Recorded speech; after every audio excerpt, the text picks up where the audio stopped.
નવરાત્રિના અંતિમ દિવસમાં માં શું માગું તારા પાસે?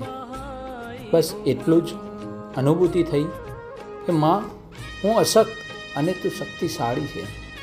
આ બ્રહ્માંડ તારી આંખોમાં છે. સર્વ દુનિયાની તું અધિષ્ઠાત્રી છે.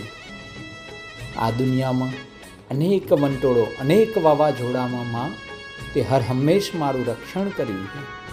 માં, તું આ બધામાં રક્ષણ કરવા માટે હર હંમેશ મારો હાથ પકડી રાખજે. કેમ કે કદાચ હું તારી આંગળી પકડીશ તો હું અશક્ત છું, કદાચ મારાથી તે છૂટી જશે, પરંતુ જો તે પકડેલો હાથ હશે તો ક્યારેય નહીં છૂટે. બસ માં, હર હંમેશ તારો સાથ જોઈએ અને હર હંમેશ તારા ખોળામાં જ મારે રહેવું છે. જય મા બહુચર. ભૂલ ચૂક